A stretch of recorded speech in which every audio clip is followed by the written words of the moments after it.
la investigación histórica sobre el paradero de los indígenas. Estando en la escuela superior en 1965, la profesora de Historia de Puerto Rico tenía un foro sobre la conquista y tenía 3 estudiantes para hablar en defensa del español y 3 estudiantes en defensa del mundo indígena. Y entonces ella pues me dijo, como tú eres una persona diplomática y puedes establecer un balance objetivo, pues yo te voy a escoger a ti como moderador. Y la anécdota fue muy graciosa porque realmente yo no pude ser neutral. Y la maestra pues en el grupo todo el mundo se echó a reír y dice, pero tú es que tú estás a favor de los indígenas. Y recuerdo que en la preparación previa para esa tarea en la escuela, pues el grupo se reunió en la biblioteca y surgió la pregunta esa del paradero de los indígenas. En la mente, pues eso es lo más antiguo que yo recuerdo. Y entonces, pues una de las cosas que yo dije, sin tener conocimiento, era que tal vez, le decía yo a los muchachos, tal vez ellos se escondieron en los montes y quedaron descendientes en el yunque y en las montañas. Y recuerdo que todos dijimos allí que así tenía que haber sido, porque por sentido común, por lógica, si tú estás en desventaja en términos de armamentos, o tú estás frente a un grupo que te está produciendo una alta mortandad, pues un instinto biológico elemental te dice que tú te tienes que apartar, alejarte del que te está haciendo daño. Y había territorio porque en primer lugar pues el indígena conocía su tierra, conocía cada recoveco, cada cueva, el español no conocía el territorio. Y un aspecto importante es que el mismo Fernando González de Oviedo, en su obra de Historia de las Indias, publicada en el 1535, dice que no había un bosque más cerrado, más tupido, más difícil de caminar que el de Puerto Rico. Eso está escrito. Y él decía que los árboles eran tan gigantescos que no se veía el cielo. Dentro del bosque decía que parecía como caminar de noche.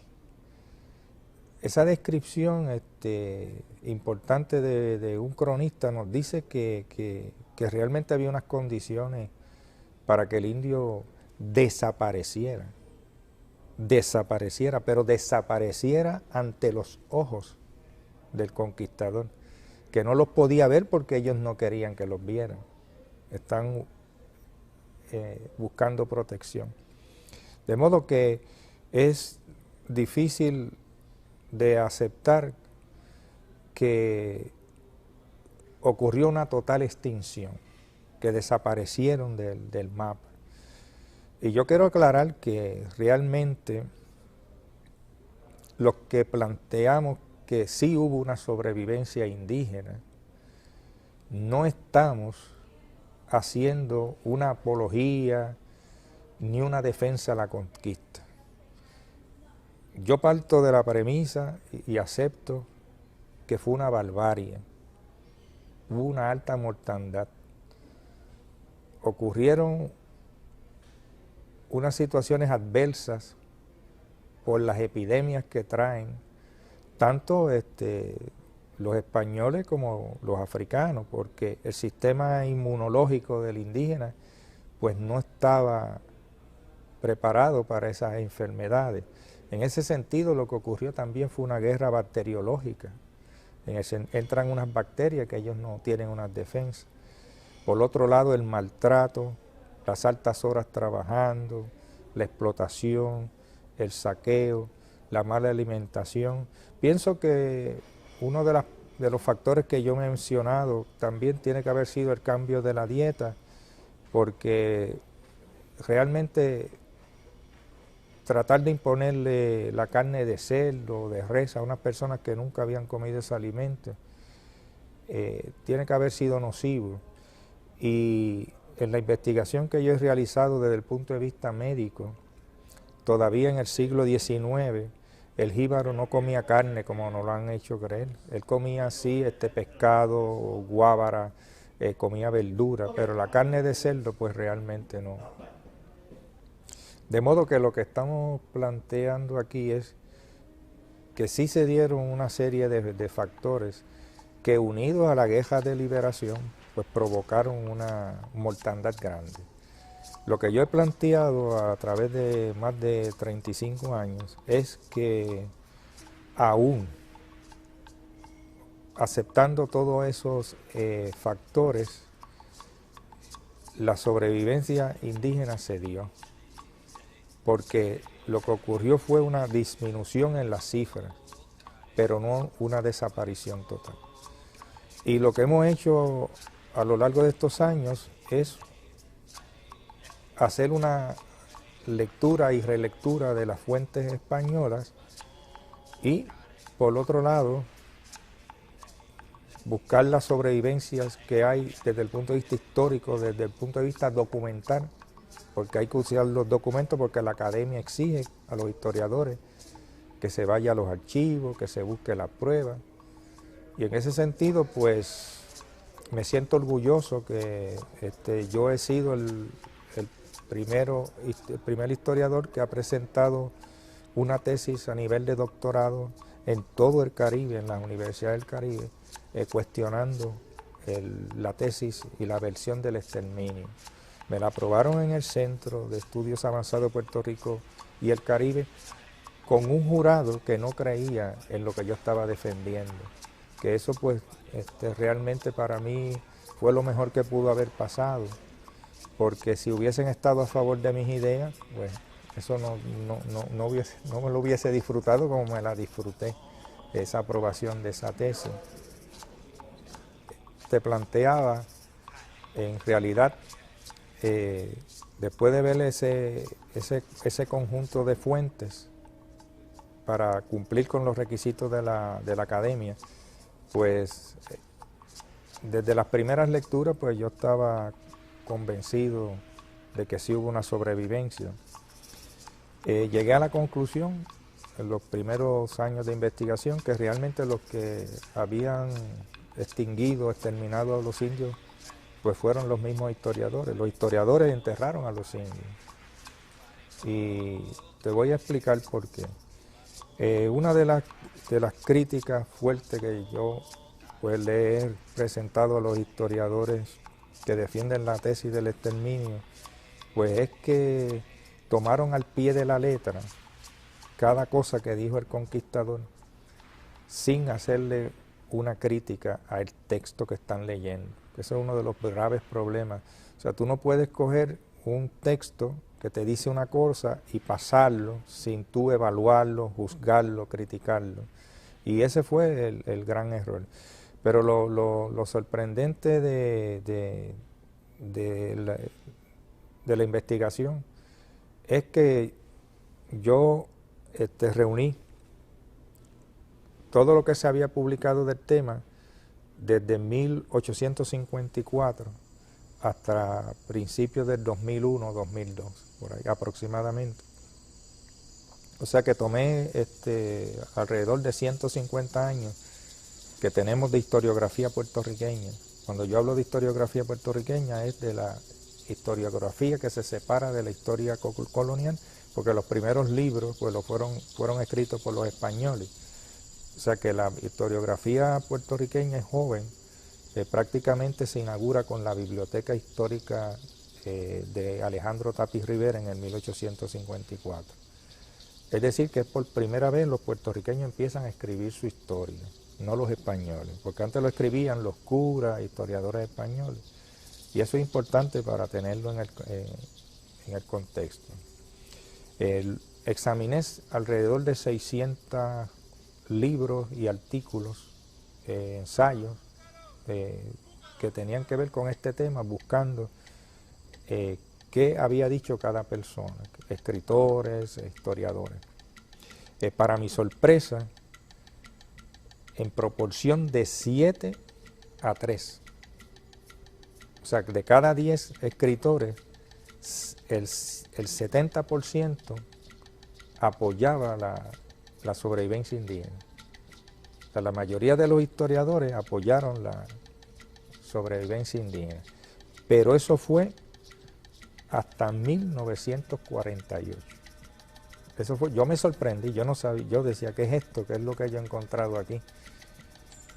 Porque tú lees a Salvador Brau y inclusive a Henry Miller, un historiador norteamericano, porque yo lo que hice también es examinar los textos de las escuelas públicas. ¿Qué le enseñan a los muchachos? Y para mi sorpresa, hasta 1948, inclusive después de la invasión norteamericana, los indios estaban vivos hasta el siglo XVIII y XIX.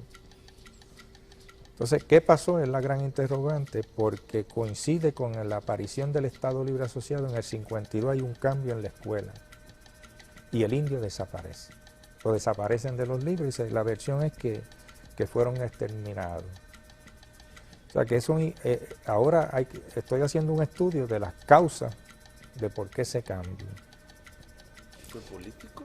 Y a partir de ese momento es interesante que sobre todo de 1950 para acá, inclusive en los tiempos de la fundación del Instituto de Cultura hacia acá, se estableció pues una política casi de que al indio pues tú lo puedes conocer a través de la arqueología, nada más. Entonces es lo que yo le llamo, tú puedes estudiar, te permiten estudiar al indio muerto, pero no al vivo, no al que quedó. Y todos los trabajos pues se hacían en ese contexto. Entonces esto afectó, esa visión pues afectó todos los estudios folclóricos, etnológicos, antropológicos, arqueológicos, históricos, porque la gran contradicción es que el mismo gobierno nos dice que somos producto de 3 pueblos, pero 2 existen y el otro desapareció. O sea que es una contradicción y una paradoja decir y tenerlo en el emblema del Instituto de Cultura y a la misma vez tú decir que, pues mira, eso, nosotros lo que cogimos de esos indios fue unas palabras, la hamaca, el bohío, pero nosotros no tenemos nada de indio. De hecho, quiero contar esta anécdota que me contó don Ricardo Alegría. Cuando don Ricardo Alegría le solicitó a Lorenzo Mar que hiciera el emblema, el escudo del Instituto de Cultura, donde aparece un indio, aparece un español y un negro, un africano. Pues cuando él presenta a sus amigos, a profesores de la universidad, la reacción para él fue sorpresiva. Profesores de la Universidad de Puerto Rico le cuestionaron que por qué había puesto al indio. ¿Qué hace ese indio ahí? Y le sugerían que sacara el indio porque los puertorriqueños no teníamos nada de indio. Y don Ricardo pues no se dejó llevar por las presiones. Pero qué interesante, porque siempre se ha dicho, ¿verdad? Ha hablado del discrimen que lo conocemos contra el africano, el puertorriqueño negro. Y qué curioso que la academia le decía, saque ese indio de aquí, aceptamos al español y al africano, pero ese no. Y entonces, fíjate que es la visión de que aportaron algo, sí, pero fue poco. Y aparte de eso, pues no tenemos nada de estos indígenas. En la historiografía puertorriqueña, pues a la altura de 1970, por ejemplo, en una obra de Jalisco Vadillo, se dice, él mismo dice, mira, nosotros los puertorriqueños no tenemos ni una sola gota de sangre taína en nuestras venas, o sea, no hay herencia biológica, racial. Y eso pues ha quedado desmentido por los estudios del DNA mitocondrial, inclusive los estudios del cromosoma Y, donde hay una presencia. indígenas, también con los tipos de sangre. En las indieras de Maricao, pues una investigación que yo realicé sobre los subgrupos de sangre, encontré en la literatura de la Escuela de Medicina, que para que tengas una idea, en la zona de Bucarabones, del área de Las Marías, en la indiera de Maricao, pues allí apareció un tipo de sangre que es el Diego Blood, también se le conoce como Dieguito Blood, y es de procedencia indígena. Y solamente no existe en otras partes de Puerto Rico, no lo he encontrado, y en la indiera estaba, y lo tienen pues indígenas en Venezuela, los panares, lo hay en Perú, en distintas comunidades indígenas, pues está ese tipo de sangre y los puertorriqueños la tienen allí. O sea, fíjate que ya estamos hablando, por un lado, la ciencia madre de toda la ciencia, porque nosotros somos seres humanos y la biología estudia a los seres humanos. De modo que ahí pues te ofrece una evidencia desde el punto de vista del DNA mitocondrial, que en algunos barrios llegó a 80%. El promedio es 62%, pero en un sector de la indiera, Martínez Cruzado encontró un 80%. O sea que allí aproximadamente 8 de cada 10 puertorriqueños tienen el DNA mitocondrial de la madre indígena.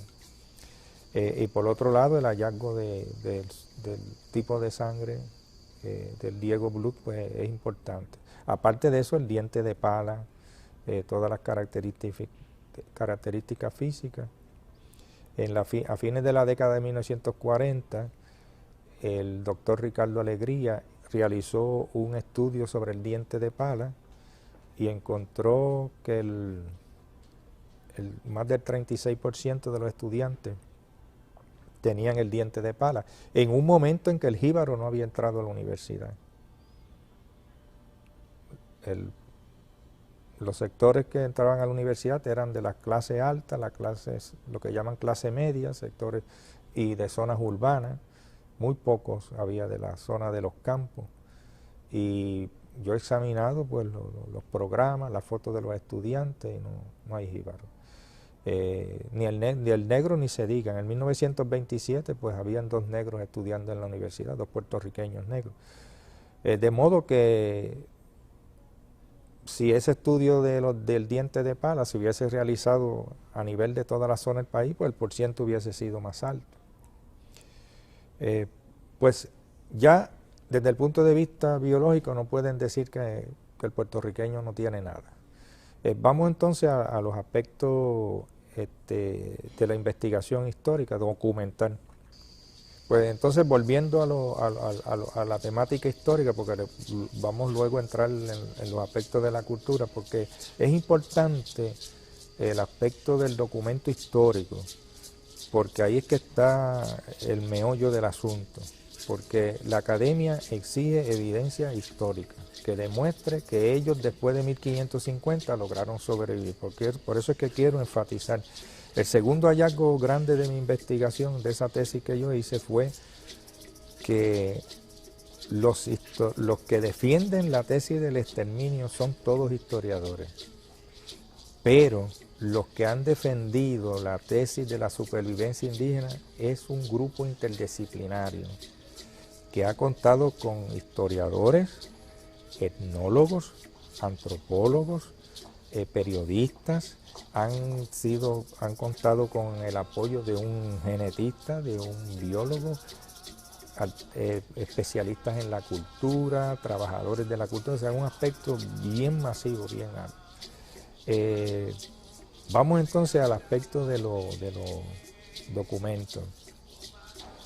Lo que dice la historia oficial es que a mediados del siglo XVI, aproximadamente en 1550, pues no quedaba ya nadie, no quedaba nada indígena en Puerto Rico, que fueron totalmente exterminados, que esa cultura se desintegró, no hay nada. Las investigaciones que yo he realizado demuestran todo lo contrario. Nosotros reconocemos todas las aportaciones culturales que vinieron de España, de la gente de Castilla, reconocemos las aportaciones posteriores de los catalanes, los mallorquines, los baleáricos, los isleños, de todo, de los pueblos africanos, de las etnias africanas, pero desde el punto de vista cultural, en realidad la cultura madre era la cultura indígena, era la más importante de todas, y lo que pasó fue que el indio, su cultura fue absorbida. El español y el africano, para poder sobrevivir, tuvieron que hacerse indios. Fue todo lo contrario. Los españoles no le impusieron la cultura. Ellos tuvieron que adquirir la del indio para poder sobrevivir en su alimentación, en la cultura de la yuca, que quedó intacta por más de 300 años como producto principal del país de alimentación. De los primeros siglos, el casabe siguió funcionando, la producción de la yuca siguió, todo lo comestible, y entonces todas las técnicas de pescar, técnicas de la arquitectura indígena se mantuvo a través del bohío. En realidad, los extranjeros, ya sean de África o de Europa, se tuvieron que asimilar a esa cultura madre que era el indígena. Desde el punto de vista entonces físico, étnico, biológico, pues en 1543, que es que comienza a otorgarse, entre comillas, la libertad al indígena, pues se están hablando de 60 indios que lograron liberar. Pero yo quiero aclarar que esa cifra pues la da un obispo sin supervisión del gobierno, porque ahí fue que le dieron a cargo de que contabilizara cuáles quedaban vivos, pero hay que aclarar que esa cifra se refiere a los que estaban trabajando como encomendados, que se les dio la libertad. Y lo que yo he encontrado es que había una categoría de indios que se llamaba los indios vacos. Vacos, de ahí surge la palabra vago, pero no es la interpretación que nosotros tenemos ahora de vagancia, de que es una persona que no quiere trabajar. Vacos viene del latín vacus. En aquella época significaba desocupado, que no está trabajando. Es como decir que es una reserva de mano de obra. Y el problema es que nos hicieron creer que los indios encomendados eran sinónimos de total de indios. Había una categoría de indios que no estaban en las encomiendas, porque no podían absorberlo. O sea, siempre existieron unos indios que no es la realidad esa de que pensamos que todos los indios estaban trabajando en la finca.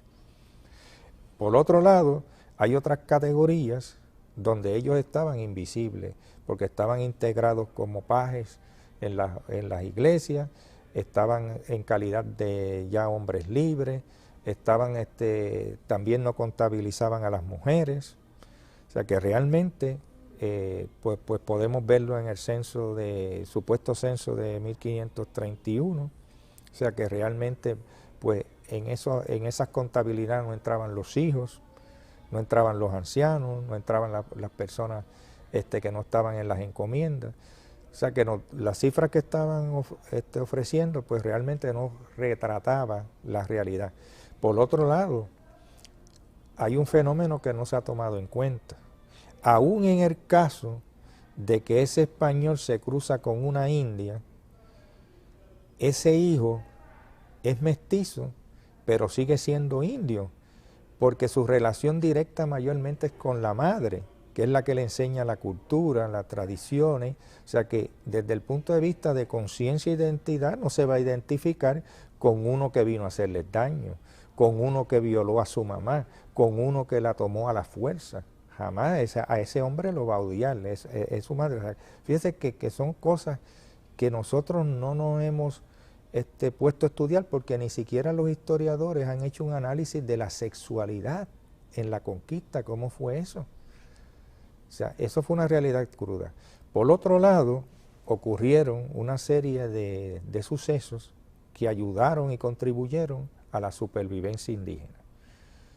Primero, le otorgan la libertad, los dejan libres. El obispo dice que no pudieron obligarlos, no pudieron cumplir con la voluntad del rey, que los solicitaba que los trataran de llevar a los pueblos cerca de los españoles. Y los indios dijeron, no, no queremos estar con ustedes, lo más alejado. El mismo obispo dice, mira, regresaron a sus lugares de origen. Ya libres, pues, las condiciones de una reproducción se iban a dar, porque ya no están en guerra, ni están trabajando en las encomiendas. Por otro lado, tenemos otro fenómeno. Había colapsado la minería, y como había colapsado la minería, ya no estaban utilizándolo. Como había colapsado la minería, eso trajo a una inmigración. O sea, perdón, una emigración, se fueron muchos de los españoles. Dejaron casi a Puerto Rico solo porque estaban buscando las noticias que vinieron del oro y la plata en México y el Perú, pues sacó a muchos españoles. Hay otro factor importante, dejaron de entrar españoles. Estudios que se han realizado demuestran que en 2 décadas vinieron menos de 50 españoles. De modo que ese mestizo, al casarse con otra mestiza o al casarse con una india, lo que hace es que aumenta biológicamente la cantidad de indigeneidad que hay en ese ser humano y desde el punto de vista de la cultura. El problema fue que, por ejemplo, el doctor Cayetano Colitoste planteaba que el indio desapareció porque un español se casaba con una india y tenía una mestiza, y esa mestiza se casaba con otro español, y la hija de esa se casaba con otro español, y lo hizo así y lo llevó hasta el siglo XVIII y XIX. Y eso no fue así, porque ese mestizo se podía casar con otra mestiza, se podía unir con otra mestiza, se podía unir a otra india. De modo que también es que las hipótesis que algunos de estos historiadores presentaron, se convirtieron en historia oficial porque se siguen repitiendo y no se cuestionan. Por otro lado, quiero dejar establecido que cuando hablaron de los supuestos 60 indios, nadie buscó en la finca, en todas las fincas de Puerto Rico, en todas las haciendas, en todas las estancias. Mayormente eso fue un rastreo que se hizo en la periferia de San Juan. Hay un detalle que ha pasado desapercibido por los historiadores, muy pocas fuentes lo dicen. Después, la abolición se da en el 1543, pero cuando viene el doctor Callejo, estamos hablando de 1550, 1051, en esa etapa, que él visita las fincas, encontró que muchos de los indios no le habían dado la libertad. Entonces este gobernador es interesante porque le da la libertad y le dice que eso está mal, aparte pues, le llama la atención a los propietarios y exige que se le dé una compensación económica a los indígenas por eso, por haber hecho eso, de tenerlos ilegalmente. Entonces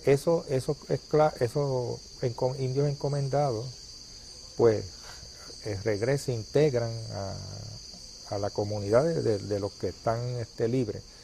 Y pues hay evidencia, aparte de eso, de pueblos de indios.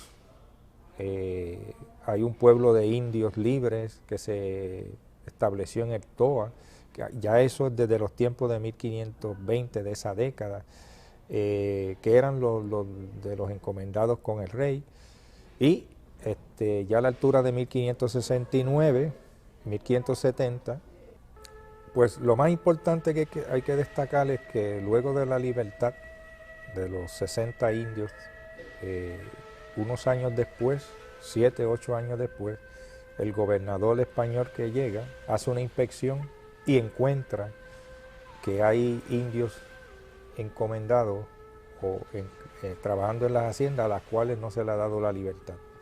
Y entonces obliga a los propietarios a darle la libertad y exige una indemnización, que se le pague una cifra de dinero por la ilegalidad del acto.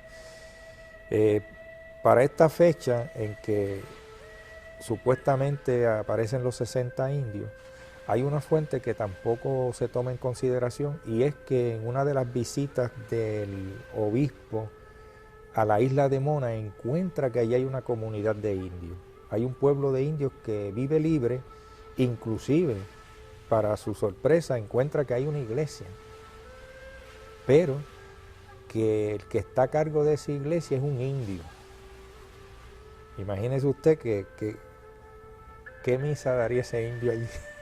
Así que posiblemente pues seguían con sus tradiciones y sus ideas ancestrales, porque tú no le puedes quitar de la noche a la mañana, y menos las ideas, y menos en una isla donde ellos están solos. O sea que, y habla muy bien de ellos, o sea que en La Mona nada más había más indios que los supuestos liberados. O sea que cuando uno empieza a contar todas esas partidas de indios por ahí y por acá, pues era una gran cantidad de indígenas que estaban todavía. Entonces fíjate que lo que estamos planteando es que se crean las condiciones para la reproducción, para ir aumentando, o sea, no para desaparecer. Por otro lado, tenemos también que hay evidencia de la existencia de pueblos de indios, y bien temprano, en la década de 1520, pues empiezan a liberar, inclusive como por el impacto que tuvo la visita de Antonio de Montesinos a Puerto Rico, a Boriquén, que todavía no tenía el nombre de Puerto Rico. Puerto Rico era la península solamente, lo que hoy es el viejo San Juan, era lo único que se llamaba Puerto Rico, que eso hay que tenerlo muy en cuenta. Era Boriquén. Hay fuentes posteriores, como la del cosmógrafo Velasco, que habla que para 1569, 1570 hay un pueblo de indios en las montañas de San Germán, y que viven libres, que no pagan impuestos, que están apartados. Lo que quiere decir que hay más condiciones para la reproducción de esos indígenas. Es en la zona de donde hoy están las indieras. O sea que ahí hay una presencia que documentalmente se puede llevar hasta el siglo XVI. Entonces quisiera ahora, pues, para terminar el planteamiento que yo te hacía originalmente de que no había una crítica a los documentos, uno de los caballos de batalla de los que creen en el exterminio, los que lo apoyan, los que lo fomentan, es un documento que se llama el Informe o Memoria de Juan de Melgarejo. Juan Melgarejo fue un gobernador. Ese informe data de 1582. Y en ese informe se dice que solamente quedan 15 indios y que son extranjeros. Y lamentablemente los historiadores, a pesar que esto es una paradoja, una contradicción, a pesar de que son antiespañoles, antihispanófilos, sin embargo, a la hora de analizar un texto, respetan y se dejan llevar por cada palabra que dijo el español, sin cuestionarla. Y eso, en ese sentido, pues hay un colonialismo también. Eso es mentalidad de colonizado, porque tú tienes que asumir una crítica ante el conquistador y analizar por qué hay detrás de eso. Bueno, un acercamiento al documento, pues nos dimos una gran sorpresa.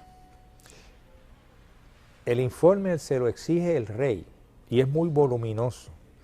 Por eso se le llama capítulo, porque es a base de unas preguntas interrogantes que el rey le hace al gobernador. El informe se le solicita a finales de diciembre y a principios de enero tienen que entregarlo en los primeros días, porque el barco se va para España. Y eso fue un corre-corre. Fíjate, porque no es lo mismo tú analizar entonces las condiciones en que se puso eso en ese papel. Bueno, es más, descubrí que en la noche en 24, Nochebuena, un día sagrado, y el 25 están trabajando en el informe, un coge-coge. Están buscando. En primer lugar, el gobernador acababa de llegar, no sabía nada de la isla, por lo tanto él no hizo ese informe. Se lo pide al obispo y al nieto de Juan Ponce de León para que lo escriba. Entonces es curioso que los capítulos que ellos no llenan son los que tienen que ver con una investigación sobre los indios, porque le exigen y le preguntan que dónde están esos indios, que dónde está ese pueblo de indios, dónde están los pueblos de indios, y el pueblo de indios estaba y ellos no los reportan. Y una de las preguntas tenía que ver con los nombres indígenas de los lugares donde ellos vivían. Mire, ¿usted cree que un gobernador va a salir del viejo San Juan a meterse a esas montañas, a buscar llano por llano, abra por abra, monte por monte, cueva por cueva, ceboruco por ceboruco, a ver si habían indios, a contar indios en 9.500 kilómetros cuadrados? Pues mire, aquí lo mejor es, no hay indios, se acabaron, y no tengo que hacer ni la investigación, ni llenar el informe, ni nada. O sea, que hay una, inclusive, él no menciona en ese documento los caribes, y había caribes en Puerto Rico. Inclusive había uno que era amigo de él, un señor llamado Juan Caribe, que era comerciante en la capital. O sea, que tú empiezas a ver cabo suelto, y tú encuentras que ellos sí saben que hay indios, pero no lo ponen. Entonces, rato, pues obviamente lo más fácil para salir está juntos, vamos a decirle al rey que aquí no hay indios y no tenemos que hacer este estudio, ni esta investigación, ni ir a buscar. Por lo tanto, posiblemente los 15 indios que ellos hablaron eran de las estancias que habían por allí en los alrededores de la ciudad de Puerto Rico. Y yo te traigo este contexto para que veas que el problema fue que no se criticaron los documentos.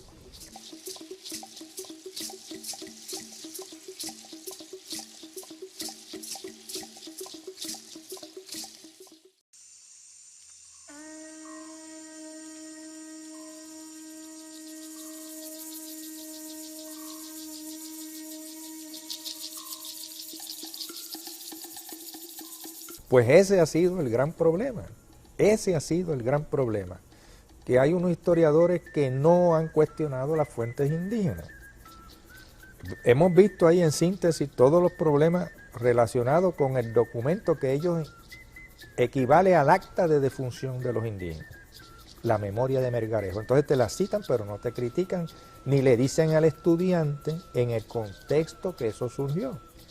Más aún, yo encontré una carta, un documento del mismo Juan Ponce de León, el mismo que dice que hay 15 indios, dice en un informe que el centro de la isla de Boriquén está lleno, el centro de la isla de San Juan Bautista está lleno que hay indios, que hay mestizos, que hay negros en esa, que ellos no saben de qué gente vive ahí. Y el obispo, apenas 2 años antes, o menos como año y medio antes, también escribe un informe donde dice que eso, ellos no saben ni quiénes viven ahí, que viven fuera de la iglesia, que no tienen religión, que no tienen contacto con ellos, y que hay indios, mestizos y mulatos en ese centro de la isla.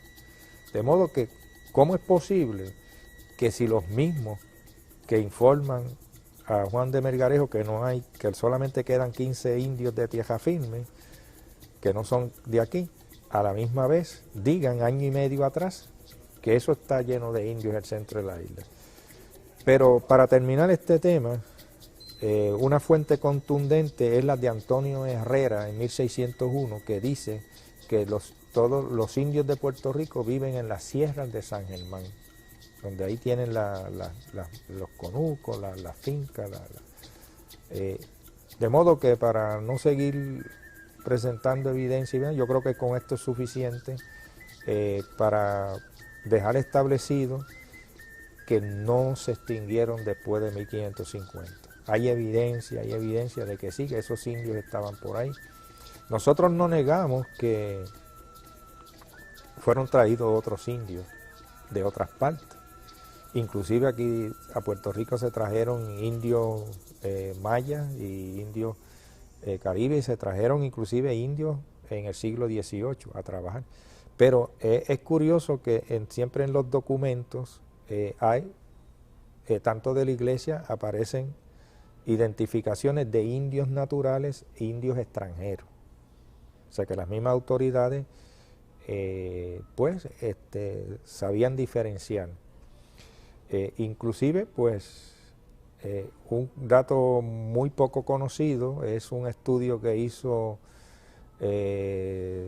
un historiador de Yauco sobre el levantamiento de San Germán, el doctor Yush Mora. Ese estudio demuestra que ese levantamiento de 1701 fue dirigido por un indio, el indio José Rosa, y que el segundo en jefe era un mestizo. Y cuando vino el contraataque de las fuerzas españolas, ellos se refugiaron con su gente en las Indieras. O sea que todavía en 1701 están en actividades. En el 1703, el pueblo de Añasco fue fundado por indios. Y eso es una cosa muy poco conocida. O sea que esa presencia indígena uno la puede ver. A principios del siglo XVIII hay escuelas de indios, hay una escuela de indios en el pueblo de Arecibo. Hay una comunicación del obispo exigiendo a las autoridades y que se realice una protección de los indios, porque muchos de los esclavos y de los negros africanos pues estaban hostigando a veces a los indígenas para obligarlos a realizar trabajos que a ellos les correspondían. O sea, se dieron unas situaciones, claro, no vamos a generalizar que eran todos, pero esas cosas se dan en el mundo laboral. De modo que lo que traigo a colación es que hay documentos que están mencionándolo. Efraín Iguabat, inclusive todavía a fines del siglo XVIII, señala que había compañías de indios. En San Germán había una compañía de milicias de indios, porque los españoles realmente lo que crearon en Puerto Rico fue un apartheid, una segregación, y tenían en el ejército, en las tropas, compañías de morenos, de negros, y compañías de indios. Es importante porque los indígenas también aportaron y pelearon contra los ingleses, contra los ataques, defendiendo su isla por unas razones distintas a las de los españoles. Y ese fenómeno pues también se dio en Cuba, donde los indígenas pues están peleando inclusive hasta en el siglo XIX, como nos ilustraba y nos recordaba pues el compañero de Baracoa, el gran historiador. De modo que en términos de documentos, siempre el indio estuvo presente, tanto como colectivo y tanto como a nivel individual. Sin embargo, el gobierno, los que están a cargo de la cosa pública y en el contexto del siglo XVI, para terminar con ese tema, siempre están diciendo que no hay indios, pero es porque ya en categoría de libre, por la necesidad de mano de obra para que envíen negros africanos, pues entonces que dicen que no hay. O sea que eso hay que entender, para terminar, analizar en forma crítica cada documento para entender en qué contexto están esos documentos. La mayoría de los profesores de Puerto Rico y profesores de todas partes del área de historia son personas que hicieron un doctorado en una universidad. En el caso de Puerto Rico, muchos de ellos hicieron doctorados en Europa, algunos hasta en Inglaterra, en universidades de Estados Unidos, pero no volvieron a investigar. Ellos fueron directos al salón de clase y siguen transmitiendo la historia oficial, pero ellos no hacen investigaciones. Es diferente uno que esté investigando. Entonces, hay otros que sí están investigando, pero están en otras temáticas. Y obviamente no tienen un interés por el indio, porque parten, pues ya se terminaron. Y yo pienso que uno encuentra lo que está buscando, pero si uno nunca lo está buscando, nunca lo va a encontrar. Yo lo encontré porque me puse a buscarlo y me puse a estudiar el tema y yo me formulé la pregunta, yo quiero saber cuál es el paradero. De hecho, yo estoy desde 1972, el año que viene se cumplen 40 años combatiendo eso. Muchas veces era una voz solitaria en Puerto Rico.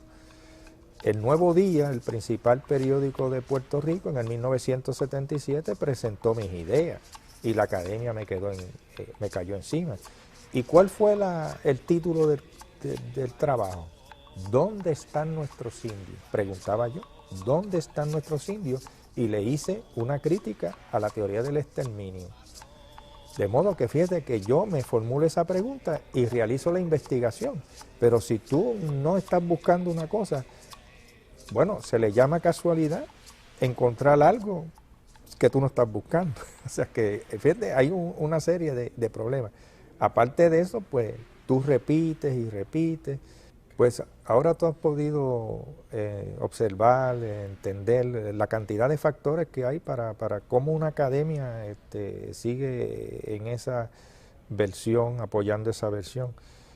Por otro, hay otros factores más, desde el punto de vista de los libros y los textos oficiales, de la nueva historiografía. Un libro que realmente pues contribuyó a establecer que el indio pues no había aportado mucho, es que el de José Luis González. José Luis González escribe el famoso libro El País de los Cuatro Pisos. Y en ese libro pues él establece que los africanos llegan y son los primeros puertorriqueños. O sea, eso es increíble, porque la nacionalidad no es así. La nacionalidad es un proceso largo de muchos siglos. Nosotros prácticamente lo que hoy conocemos como puertorriqueños es un fenómeno que se da de fin del siglo XIX ahora. Realmente, pues mira, Puerto Rico no existía porque ni el nombre del país se llamaba así. Boriquén fue el nombre, y luego en el siglo XVIII era Borinquen, y Borinquen fue el nombre del país hasta mediados del siglo XIX, inclusive masivamente para todo el mundo. Los españoles vinieron a imponer ese nombre de Puerto Rico, a imponerse en el siglo XIX, por lo tanto no habían puertorriqueños, porque esa categoría ni existía. Y lo que dice José Luis González es inverosímil. Ellos se bajan y se transforman así como un arte de magia en puertorriqueño, cuando no existe una cosa ni conciencia de puertorriqueñidad. Su identidad de ellos es de donde vienen, y murieron pensando que eran de donde ellos venían. De modo que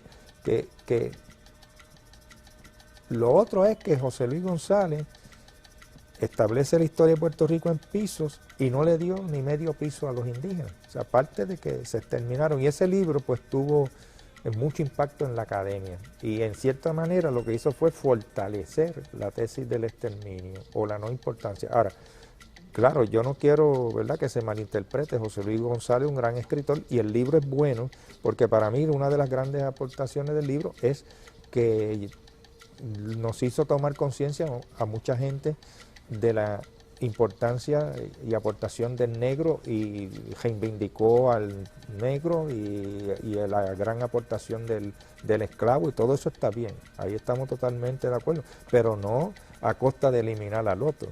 O sea que realmente pues hay que tener un balance y ser más objetivo en ese contexto. En el año 1975, pues yo empecé unos estudios de campo de historia oral. Pues yo soy especialista en historia oral, ofrezco también la clase de metodología y técnicas de investigación en historia oral, que precisamente fue un instrumento para yo llegar al mundo indígena.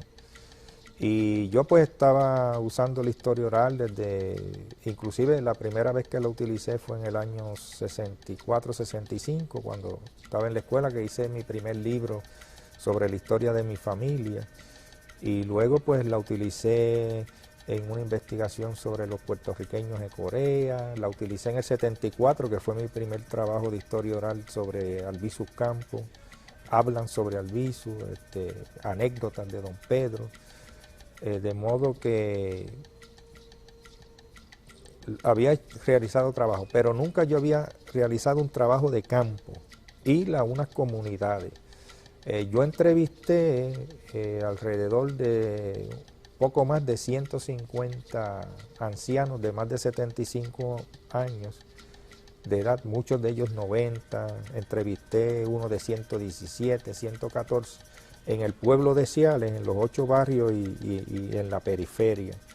Y ahí fue que me sorprendí de la cantidad de personas que hablaban del abuelo, de la abuela, de los abuelos indígenas, de indios. Y para mí fue una gran sorpresa. Así que eso fue muy importante, pero respecto a la puertorriqueñidad, a mí lo que me chocó es que yo a veces le decía al viejito, su papá era puertorriqueño, y me decía, no sé.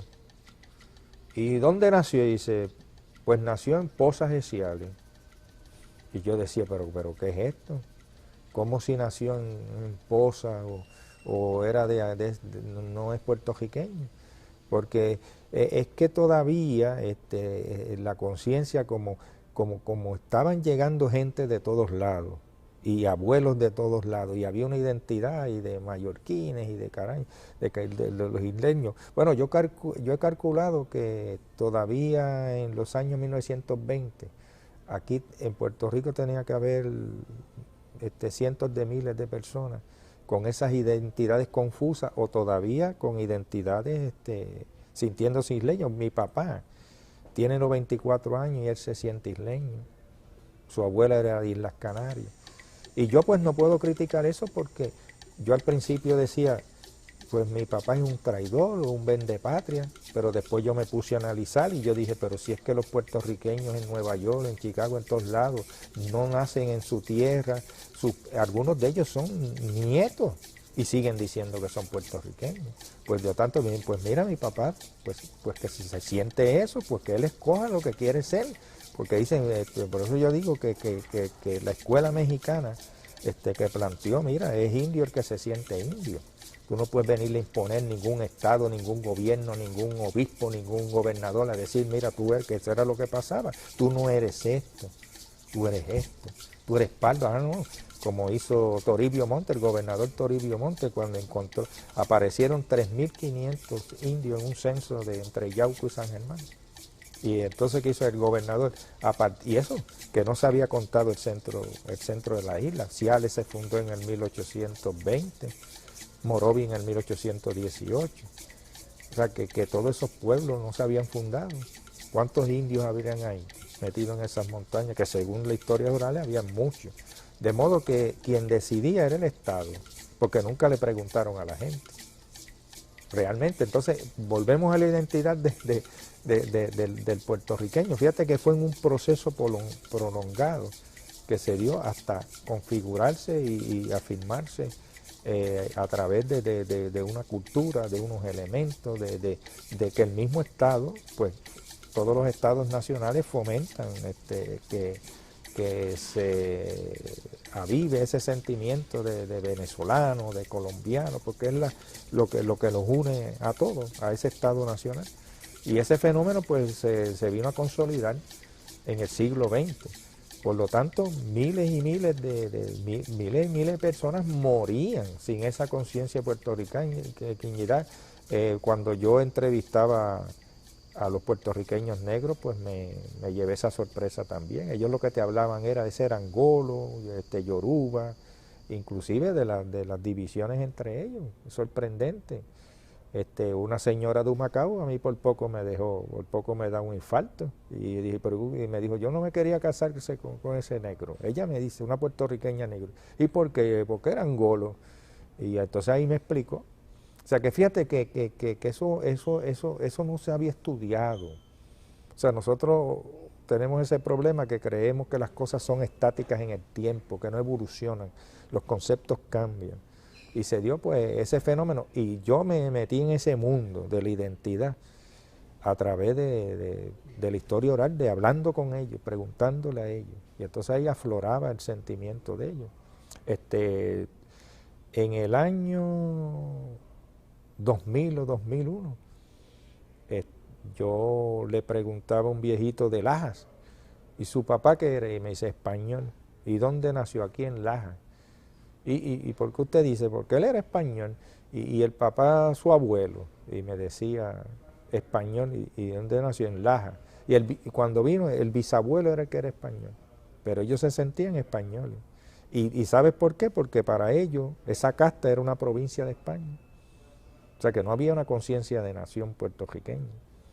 O sea que fíjate que es que no han dicho tanta cosa, que ha hecho mucho daño porque ha creado mucha confusión.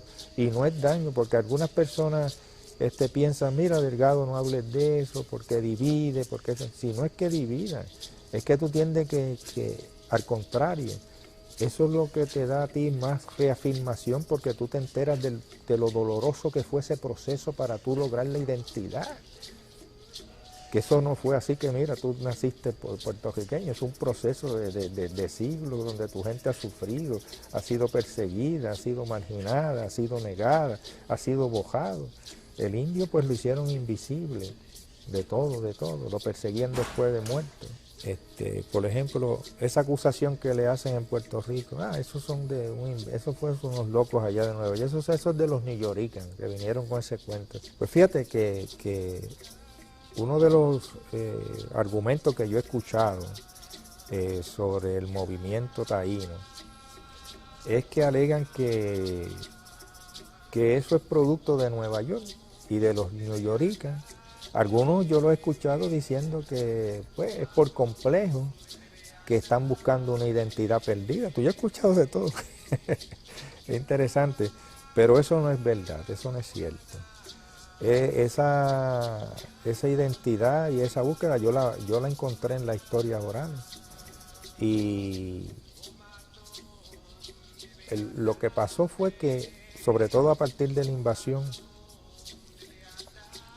al jíbaro lo fueron desintegrando, lo sacaron para las parcelas, lo sacaron para los campos de Hawái, lo sacaron para los campos de Arizona, ya murieron hasta en el desierto, lo sacaron para los campos de New Jersey.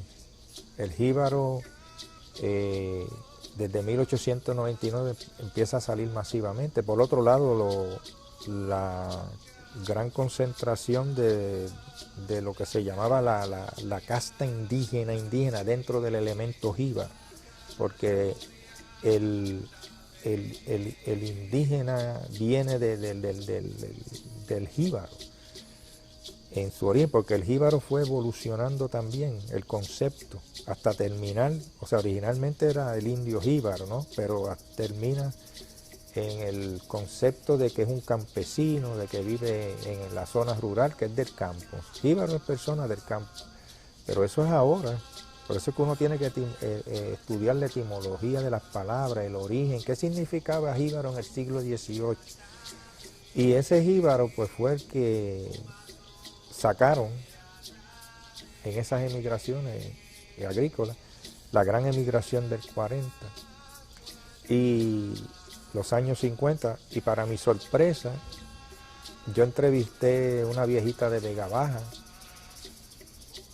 esa señora, su mamá, que murió de 90 y pico de años, fue, de acuerdo a las investigaciones que hemos realizado, una de las últimas ancianas que hablaban la lengua indígena, sabían el idioma, y ella pues estuvo en una de los pueblos indígenas del área de Nueva York o de Maine, del estado. Yo sé que fue bien al norte, pero es que esto es bien importante y hay que recordarlo porque estos testimonios de estas personas que yo pude localizar demuestran que esa conciencia, pues ellos siempre la tuvieron. Y en el caso de esta anciana de Vega Baja, pues ella inclusive asistió a actividades y rituales de indígenas en Estados Unidos del norte. Y yo tuve el testimonio de un señor de Caguana, de Utuado, que incluso vivió con indígenas también. Inclusive le enseñó sus habilidades artesanales y de tejido y todo lo que había aprendido, inclusive cosas que ellos habían perdido. Él se las enseñaba porque venían de los indios, de los indígenas, y tenía conciencia a través de sus abuelos. Tengo el testimonio de una anciana de Cialitos que vivía en un campo bien encentrado, y esta persona pues era descendiente, según la historia oral de la familia, del último cacique que tuvo Utuado. Era de la familia de los Mamía, que era un clan indígena, y ellos lo usaban de apellido, y entonces los abuelos le contaban que en el siglo XIX le habían cambiado el apellido y le pusieron Rivera, pero era Mamía. Entonces ese apellido Mamía, yo lo encontré, está en las actas de la Real Hacienda, en las haciendas del rey de 1517 y 1519, aparecían indios con ese apellido. Pues es una resistencia 500 años usando su propio apellido, y ellos juraron en una ceremonia, se reunió la familia y juraron que mientras existiese un Mamía se iban a seguir llamando Mamía porque era el apellido de indio. Y esta señora en Nueva York se identificó con los indígenas norteamericanos porque estaba fuera de su contexto, pero como estaban conscientes, inclusive me cuenta una de sus hijas que de los 5 o 6 años ellos hacían los bailes dentro de la casa. Entonces estamos hablando de los años 50. De modo que hay muchos testimonios. Hay otra viejita, otra anciana,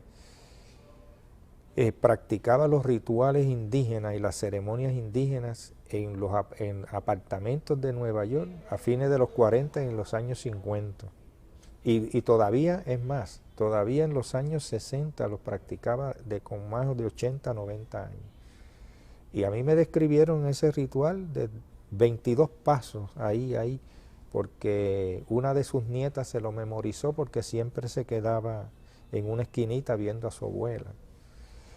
Y la prensa de Nueva York, en los años 50, todavía en los años 60, está escribiendo trabajo de que los puertorriqueños eran los únicos que agotaban las botánicas, comprando las plantas medicinales provenientes curativas del mundo indígena, y las buscaban en Puerto Rico, que era un comercio enorme, porque era para sus rituales, era para sus usos medicinales, todo eso.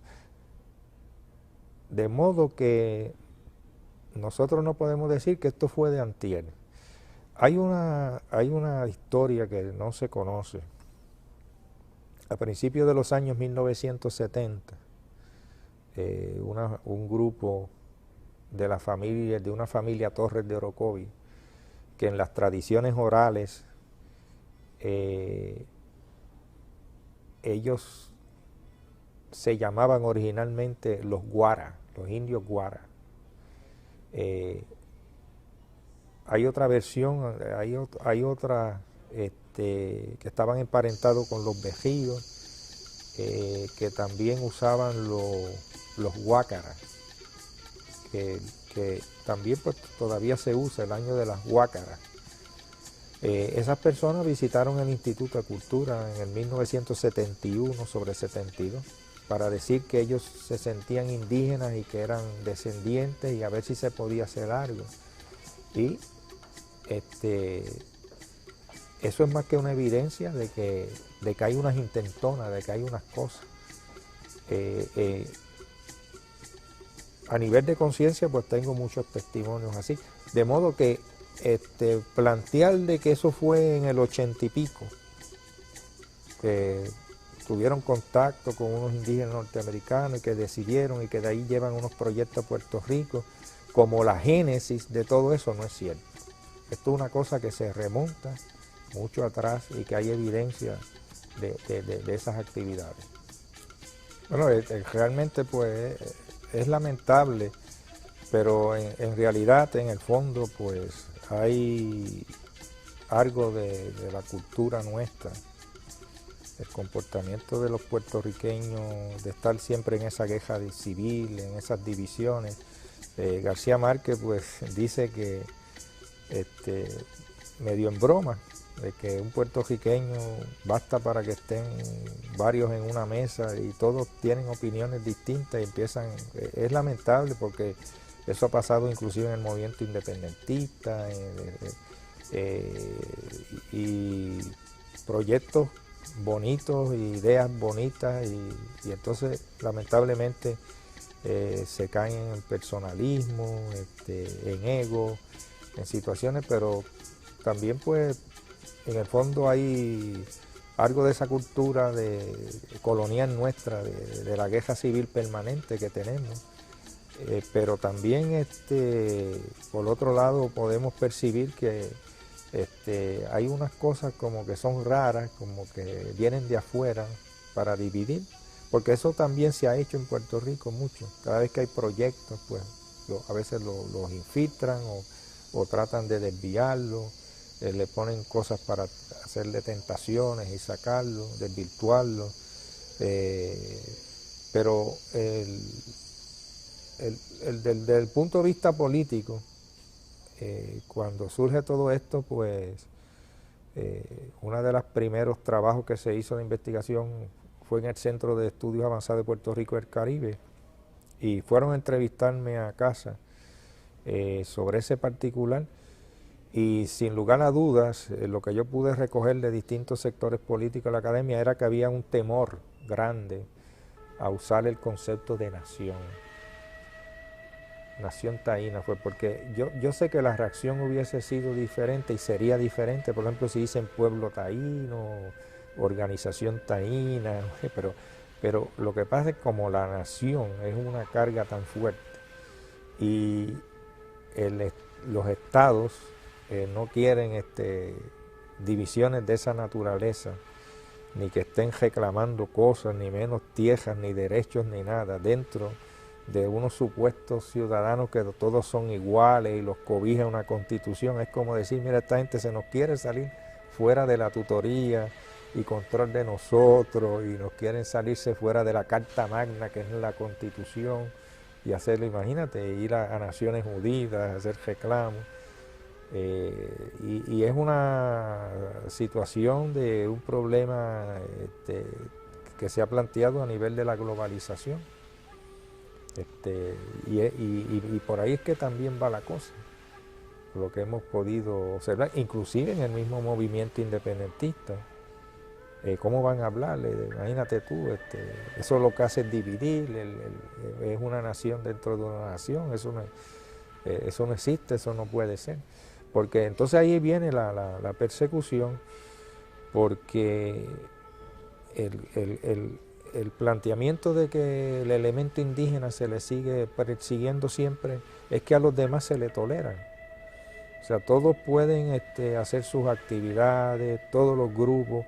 Los de Islas Canarias, yo conozco isleños de Canarias de que en cuarta y quinta generación todavía visitan a Canarias, y los parientes y van y tienen sus círculos mallorquines, corsos, hacen actividades, reuniones. En los años 80 se puso de moda y nadie dijo nada. Inclusive el sector puertorriqueño negro puede hacer sus bailes de su religión de santería, se hacen actividades públicas, y sus bar, todo, y nadie dice nada.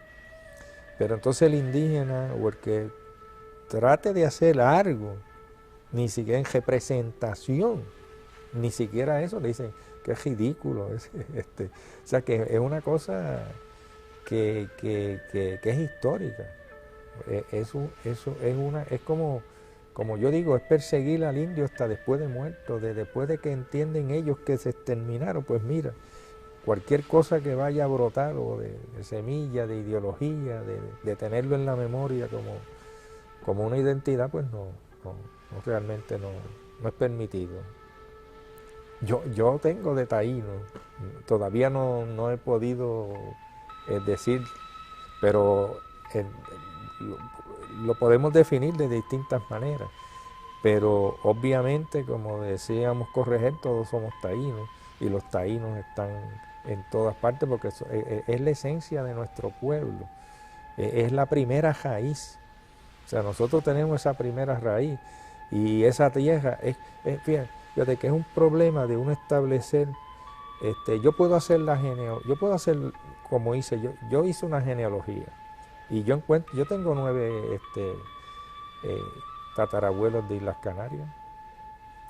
Yo tengo vascos, yo tengo una rama africana, yo tengo una rama indígena. Mi ADN mitocondrial de la mujer viene del Amazonas, de una indígena. Por la parte paterna se dice, llega hasta 1615, que mi antepasado Delgado era el último rey guanche de Canarias, que era otro pueblo como los taínos, los boriquenses, como así se les reconocía por los documentos españoles, los hijos de Boriquén.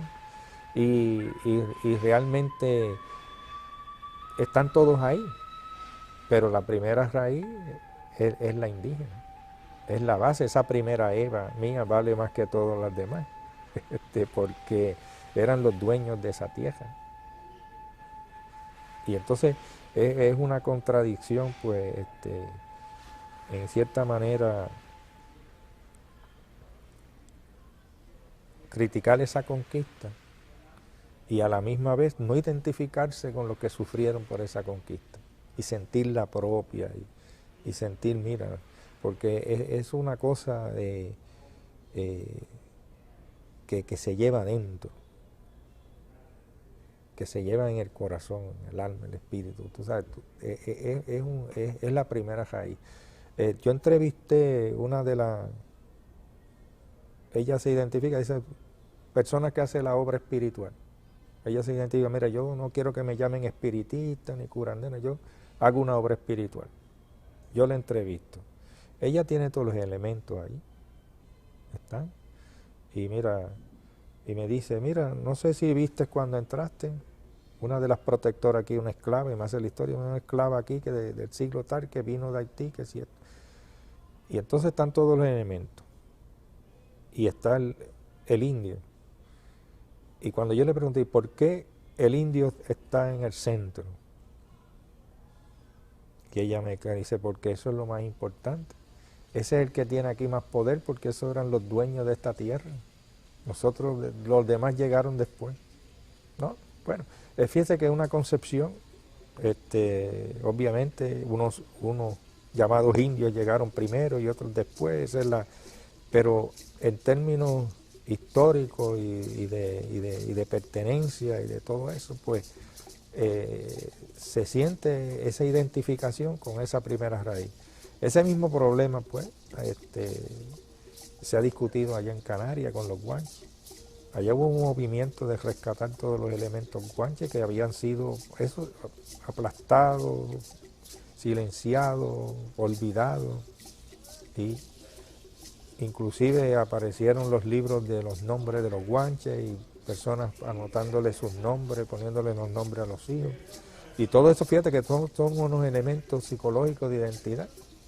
Y es válido. Yo soy taíno también.